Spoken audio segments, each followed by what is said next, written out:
Hello दोस्तों, welcome to my channel civil service mania में स्निग्धा। आज हम पढ़ने वाले हैं मिडिवल हिस्ट्री ऑफ इंडिया के लेक्चर नंबर 57। इसमें हमारे जो सीरीज चल रहा था climax and disintegration of Mughal empire, इसका पार्ट 5 हम पढ़ेंगे। और इसमें आज हम देखेंगे जो पॉपुलर रिवॉल्ट्स चल रहे थे हमारे and movements for regional independence.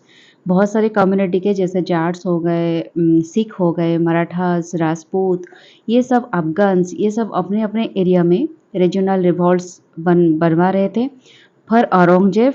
और उनको किसी को रीजनल इंडिपेंडेंस चाहिए था, किसी ने सक्सेशन के लिए, किसी ने अपने रिलीजन के लिए, डिफरेंट डिफरेंट पर्पजेस के लिए उन्होंने रिवॉल्ट्स स्टार्ट कर दिए थे। तो हमने ऑलरेडी जाट्स के बारे में पढ़ चुके थे। तो अब हम पढ़ेंगे थोड़ा यहाँ पे औरंगजेब अफगान, किस तरह से उन्होंने अफगान रिवॉल्ट्स करे, उसके बाद मराठास, फिर राजपूत, फिर सिख, ये सब किस तरह से उनका रिवॉल्ट हुआ, इस बारे में हम देखेंगे। ठीक है, जिनको इसका पीडीएफ चाहिए तो मैं ये कहूँगी डिस्क्रिप्शन में दिया गया है लिंक, टेलीग्राम चैनल सब्सक्राइब कर लीजिए, वहाँ पे इसका पीडीएफ आपको मिल जाएगा। तो देर नहीं करते, चलिए स्टार्ट करते हैं। तो फाइनली हम स्टार्ट करेंगे अफगान कॉन्फ्लिक्ट। जाट का हमने पढ़ लिया किस तरह से उन्होंने कॉन्फ्लिक्ट शुरू किया औरंगजेब के साथ, और उसके बाद उसका अंत कैसा हुआ कि उन्होंने एक अपने स्टेट्स एक बना लिया जहाँ पे औरंगजेब की मनमानी अब नहीं चली। तो अफगान जो कॉन्फ्लिक्ट हुआ अफगान के बारे में, ये जो कॉन्फ्लिक्ट हुआ था ये पहला नहीं था कि औरंगजेब झेल रहे थे अफगान को। पहले से ही conflict with hardy Afghan tribesman, ये जो अफगान थे एक ट्राइबल पीपुल थे, एक इलाका में वो रह रहे थे, और ये जो ट्राइब थे ये माउंटेन रीजन से भी बिलोंग करते थे। बिटवीन पंजाब एंड काबुल के अंदर जो माउंटेनियस रीजन है, वहाँ पे ये अफगान ट्राइब रहते थे। और ये जो ट्राइब है इनका मेंटालिटी इस तरह से होती है कि आप हमारे इलाका में हम राज करेंगे, और कोई एक राजा के अंडर हम जितने सारे ट्राइब्स हैं, मतलब एक इलाका में एक ट्राइब होगा, दूसरे इलाका में दूसरी ट्राइब होगा, तो उनके ट्राइब के जो लीडर होंगे उनके अंदर वो रूल करेंगे, और दूसरे जो ट्राइब है उनके रूलर के अंडर वो राज करेंगे। लेकिन एक राजा के अंडर हर एक ट्राइब मिलकर राज करना इनके एग्नेस्ट था, मतलब ये उस मेंटालिटी के नहीं थे। तो इसी वजह से मुगल सम्राट के अंदर ये सारे ट्राइब मिलकर उनके साम्राज्य के सुजनिटी के अंडर आकर काम करे, ये बहुत नामुमकिन था। इसी वजह से वो हमेशा मुगल एम्पायर के साथ कॉन्फ्लिक्ट उनकी बनी रहती थी। ठीक है, और जो प्रीवियस कॉन्फ्लिक्ट था अकबर के साथ, तो ये तो हमने पढ़ा भी हुआ था कि जिस टाइम पे अकबर के साथ कॉन्फ्लिक्ट हुआ अकबर का, उस टाइम पे उन्होंने अपना जो क्लोज फ्रेंड थे राजपूत एक थे जिनका नाम था राजा बीरबल, उनको वो हराए थे। और सेकेंडली शाहजहां के वक्त में भी अफगान ट्राइब्समैन के साथ उनकी कॉन्फ्लिक्ट बनी रही, क्योंकि ये जो माउंटेनियस रीजन है ना, यहाँ पे इकोनॉमिक कुछ फिजिबिलिटी ज़्यादा कुछ नहीं है, अपॉर्चुनिटी कुछ ज़्यादा नहीं है। तो ये क्या करते हैं, टाइम टू टाइम इकोनॉमिकली भी उनको थोड़ा स्ट्रांग होना होता है, क्योंकि जीने के लिए ना कुछ पैसा वगैरह की ज़रूरत होती है, या फिर कुछ इस तरह की जो कैटेगरी है। तो वो क्या करते हैं, वो इकोनॉमिकली स्ट्रांग होल्ड बनाने के लिए कभी कभी कुछ लोग मुगल आर्मी में इंक्लूड हो जाते हैं। लेकिन जब जब उनके ट्राइब्स में कुछ रूलर स्ट्रांग हो जाते हैं, या फिर कोई भी लीडर स्ट्रांग हो जाते हैं, तो उनके अंडर वो मिलके अगेन मुगल एम्पायर के एग्नेस्ट हो जाते हैं। तो इसी तरह की वो मेंटालिटी होते हैं। ठीक है, तो इकोनॉमिक फैक्टर इस तरह से वो काम करते हैं अफगान के जो ट्राइब्स पीपुल होते हैं। तो दोस्तों यहाँ पे एक वक्त आता है जहाँ पे एक ये जो पठान है, अफगान तो मुस्लिम कम्युनिटी के थे पठान, तो एक वक्त आता है 1667 में जहाँ पे भागू नाम के एक लीडर बन के आते हैं, और वो क्या करते हैं खुद को ये प्रोक्लेम करते हैं कि मैं वाजिर हूँ। वाजिर मतलब जो एक रूलर को एस्टेब्लिश करता है, उस तरह के जो टाइप के लीडर होते हैं। उन्होंने वो जो होते हैं वो यूसुफ वाजी ट्राइब के कम्युनिटी के एक लीडर होते हैं, और वो एक पर्सन जिन्होंने मोहम्मद शाह एक पर्सन है, और उनको उस कम्युनिटी के किंग के हिसाब से उनको स्थापित करते हैं और खुद को उनकी वाजिर बोलते हैं। ठीक है, तो ये जो चीज होती है एक वक्त पे, जैसे कि जाट्स कम्युनिटी उनके एक अलग तरह की रिवोल्ट बनाते हैं औरंगजेब के खिलाफ, उसी तरह से अफगान कम्युनिटी भी इस तरह की एक सेपरेट एम्बिशन लेकर अपने खुद के एक इलाका बनाने के लिए, खुद के एक राजा या फिर कम्युनिटी बनाने के लिए वो उन्होंने रिवॉल्ट स्टार्ट कर दिया। उन्होंने एक रिलीजियस रिवाइवलिस्ट मूवमेंट स्टार्ट करा जिनका नाम है रोसानाई, ठीक है? रूसानाई। रिलीजियस रिवाइवलिस्ट मूवमेंट मतलब उन्होंने ये कहा कि हमारी जो कम्युनिटी होगा उनका एक पीर होंगे जिनको हम रिलीजियसली फॉलो करेंगे, वो इंटेलेक्चुअल और मोरल बैकग्राउंड हमें देंगे और हमारा खुद का एक इंटेलेक्चुअल और मोरल बैकग्राउंड होगा, हम किसी को फॉलो नहीं करेंगे। हमारे इसी पैटर्न पे हमारे खुद का एक डिवोशन होगा, एथिकल लाइफ होगा। तो ये तो हो गया कि उनका ट्राइबल एथनिसिटी तो अलग है ही है, लेकिन ये जो पीर के अंडर हम अलग एक एथनिकल मोमेंट बनाएंगे, जो मोरल बैकग्राउंड बनाएंगे वो सबसे अलग होगा और इसी बेसिस पे हम लाइफ जिएंगे, ठीक है? तो ग्रेजुअली क्या करते हैं, ये अपने एक मेंटालिटी लेकर, अपने एक खुद की एक रिलीजियस बैकग्राउंड लेकर वो स्टार्ट करने लगे, रावेजिंग स्टार्ट करने लगे और उनके जो आसपास इलाका था जैसे कि हाजरा हो गया, अटक हो गया, पेशावर हो गया, जो कि ये जो पाकिस्तान नॉर्थ वेस्टर्न रीजन में पाकिस्तान, अफगानिस्तान, ये जो एरिया के आसपास जितने सारे एरिया है वहाँ पे प्लंडरिंग करना स्टार्ट कर दिया। खाइबर पास जो सबसे हमारे स्ट्रैटेजिक पॉइंट होती थी अफगान, पाकिस्तान और इंडिया के अंदर, तो ये सारी चीज़ों को वो अपने वहाँ पे होल्ड बना लिया, ठीक है? अपने अख्तियार में ले लिया। तो ये सारी चीज़ों को देख कर ना औरंगज़ेब को लगा, अरे ये क्या हो रहा है, ये तो सारे जो पाकिस्तान इलाका है, पाकिस्तान हालांकि तभी अलग नहीं हुआ था इंडिया से, लेकिन मैं बोल रही हूँ आपको समझने के लिए, वो जो एरिया है पाकिस्तान है हो गया, अफगानिस्तान एरिया, ये तो उनके एरिया के अंडर ही जा रही है। यहाँ पे जाट्स कम्युनिटी उन्होंने एक अलग स्टेट बनवा दी और यहाँ पे अफगान भी बना देगा, तो धीरे धीरे मुगल साम्राज्य से सब कुछ छूटता हुआ जाएगा। तो उन्होंने क्या किया, उनके जो चीफ बख्शी थे जिनका नाम था अमीर खान, उनको वहाँ पे डिप्यूट किया ये सारी चीज़ों को हैंडल करने के लिए और उनके साथ एक राजपूत कंटिजेंट को भी वहाँ पे पोस्टिंग की।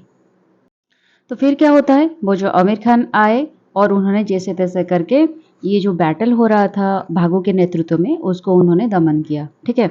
Afghan resistance was broken.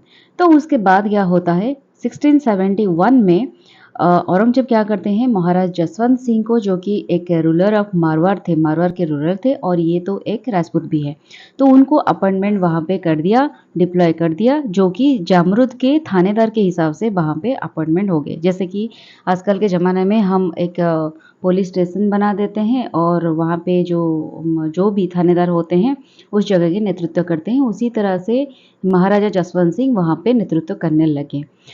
तो कुछ एक साल के बाद 1672 में और एक अफगान अपराइजिंग स्टार्ट हो जाती है जिसको सेकेंड अफगान अपराइजिंग बोलते हैं और इस बार जो होता है उनके एक लीडर अलग होते हैं, ये भागू नहीं होते, ये अमल खान होते हैं जो कि एक अलग ट्राइब के लीडर होते हैं जिनका जिस ट्राइब का नाम है आफरीदी लीडर, ठीक है? आफरीदी कम्युनिटी की जो लीडर है उनका नाम था अकमल खान और वो खुद को प्रोक्लेम करते हैं, मैं राजा हूँ इस एरिया की, और वो अपने नाम पे एक खुतबा भी रीड करते हैं और सिक्के भी अपने नाम के स्ट्रोक करते हैं। तो ये सारी चीज़ें वो होते हैं। एक टाइम पे उन्होंने क्या किया, जितने सारे अफ़गान से उनको जो क्या कहते हैं, उनको एक नारा दिया कि आप आज आकर जॉइन कर लो हमारे साथ और हम मुग़ल के खिलाफ एगनेस्ट में लड़ेंगे और सब कुछ एरिया हमारे अंडर कर लेंगे। तो इस तरह से वो बना के एक स्ट्रैटेजी प्लानिंग बना के खैबर पास को उन्होंने क्लोज़ कर दिया। और उसके बाद क्या होता है, एक बवाल होता है। क्या? कि ये जो अकमल खान है, अकमल खान, तो उनके नेतृत्व में जो इतने सारे अफ़गान ट्राइब्स वो एक झुंड के तरह मिल गए, एक लोक्यूस्ट के तरह, जैसे लोक्यूस्ट होते हैं ना, एक झुंड में आते हैं और एग्रीकल्चरल डिस्ट्रक्शन डैमेज करके चले जाते हैं, उसी तरह ये अफ़गान की जो पॉपुलेशन हो गया, वो एकदम एक झुंड की तरह आए और एक खैबर पास को कंप्लीटली ब्लॉक कर दिया। वहाँ पे तब आमिर खान थे, आमिर खान आए उनको फेस करने के लिए, लेकिन क्या हुआ ना, इतना बड़ा झुंड था, उनके समझ में दिमाग में कुछ भी नहीं आया। तो एक वक्त पे उनको एक डिजास्टरस डिफीट का सामना करना पड़ा, ठीक है?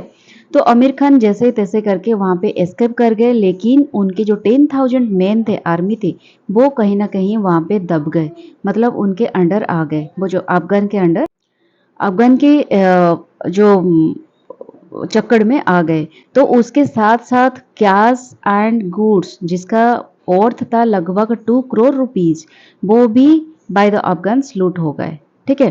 This defeat brought other tribesman into the फ्रे, इंक्लूडिंग ये जो डिफीट हुआ, इतना बड़ा डिफीट हुआ आमिर खान का डिफीट मतलब मुगल साम्राज्य का डिफीट है, क्योंकि आमिर खान तो खुद नहीं आए थे ना, उनको तो डिप्लॉय किया गया था मुगल एम्पायर की तरफ से।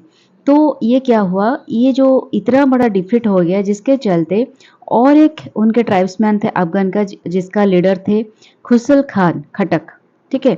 और ये औरंगजेब के एक सोर आर्मी थे, मतलब एक टक्कर आर्मी थे उनके टक्कर के। और इन्होंने इतना in whose hands he had suffered imprisonment for some time, ठीक है। और उनके साथ तो ये औरंगजेब के क्यों एनिमी थे, क्योंकि ये औरंगजेब उनको तभी हराया था कुछ बैटल में हो सकता है या फिर कुछ कॉन्फ्लिक्ट के दौरान, और उनको कुछ वक्त के लिए इम्प्रिजमेंट भी किया था और उनको काफ़ी टॉर्चर किया था। तो जिस वजह से ये भी काफ़ी भड़क गए उस टाइम पे और रिवोल्ट में शामिल हो गए। तो 1674 में क्या होता है, एक अनदर मुगल नोबल जिनका नाम था सुजत खान, वो भी साइबर का जो खैबर पास में उनको भी एक डिजास्टरस डिफीट का सामना करना पड़ा। बट क्या हुआ, तभी he was rescued bye heroic band of Rathore, एक राठौर की हीरोइक बैंड थी, ग्रुप थी, जिनके वजह से वो रेस्क्यू हो गए और जिनको भेजा था जसवंत सिंह ने। जसवंत सिंह एक टाइम पे ना औरंगजेब का काफ़ी लॉयल एक राजपूत हुआ करते थे, ठीक है। और इन द मिडिल ऑफ 1674 जब ये सारी चीज़ें हो रही थी, खैबर पास एकदम ब्लॉक हो गई, वहाँ पे अफगान की राज जो है एकदम बढ़ गई। तो तभी उनके जो ग्रुप है वहाँ पे बढ़ जाती है और सब कुछ मुगल को हराते चली गई। तो तभी औरंगजेब खुद वहाँ पे पहुँच गए और पेशवार तक पहुँच गए और वहाँ के नेबरिंग एरियाज़ में कुछ देर तक रहे, लगभग 1 साल तक वहाँ पे वो गुज़रे। और बाय फोर्स एंड डिप्लोमेसी जैसे-तैसे करके उन्होंने अफ़गान की जो यूनाइटेड फ्रंट थी, उनको तोड़ा और वहाँ पे पीस को रिस्टोर किया, ठीक है? तो दोस्तों यहाँ पे अफ़गान जो अपराइजिंग हुआ, वहाँ की एक सिग्निफिकेंस ये रहा कि जो अफ़गान अपराइजिंग सिर्फ एक सेंटिमेंट ऑफ रेजिस्टेंस, ये एक सेंटिमेंट ऑफ रेजिस्टेंस था मुगल रूल की तरफ, और एक रीजनल फ्रीडम की ऑर्ज लेके वो बना रहे थे अपराइजिंग। और ये जो अपराइजिंग हो रहे थे ये सिर्फ हिंदू सेक्शन के लिए कन्फाइंड नहीं था, जाट्स मराठाज ये लोगों के लिए सिर्फ कन्फाइंड नहीं था, ये एक मुस्लिम कम्युनिटी, एक सेंटिमेंट होता है कि हम अपने राज्य में हम खुद राज करेंगे, हम किसी एक सेंट्रल गवर्नमेंट के एक सेंट्रल रूलर के हाथों हम सब राज रूल नहीं होंगे। तो ये जो सेंटिमेंट के साथ रीजनल फ्रीडम हो रहा था, ठीक है, रीजनल फ्रीडम मूवमेंट हो रहा था। तो इसी ये एक स्ट्रैटेजिक इम्पैक्ट हो गई कि देखिए नॉर्थ में जब औरंगजेब उसी वक्त एकदम डेक्कन की तरफ वो फोर्स मतलब फोकस्ड होता था, क्योंकि डेक्कन में उस टाइम पे मराठास में भी काफ़ी हल्ला मचा हुआ था। तो ये जो नॉर्थ वेस्टर्न साइड में जो अपराइजिंग हो रहा था और औरंगजेब यहाँ से हटकर वहाँ तक चले गए, खुद पर्सनली ये सब चीज़ें पेशवार में चले गए, वहाँ सब देख रहे थे। तभी डेक्कन में शिवाजी जो थे, शिवाजी के बारे में तो सबको पता है, शिवाजी के लिए क्रूशियल पीरियड था, क्योंकि तभी उनको एक राहत की सांस मिली और उन्होंने अपने आर्मी को स्ट्रांग बनाने की वहाँ पे कोशिश में लग गए, उनको थोड़ा वक्त मिल गया, ठीक है। और इसी दौरान क्या हुआ, 1676 में शिवाजी अपने आप को प्रोक्लेम किया कि क्राउन कर लिया एक राजा के हिसाब से, और उन्होंने जो बीजापुर एंड गोलकुंडा थे उनके साथ उन्होंने अलियंस बना लिया। तो ये सारे चीज़ें हुआ और उसके बाद हम आगे आगे देखेंगे सिख और मराठा किस तरह से वो रिवोल्ट करते हैं औरंगजेब के साथ।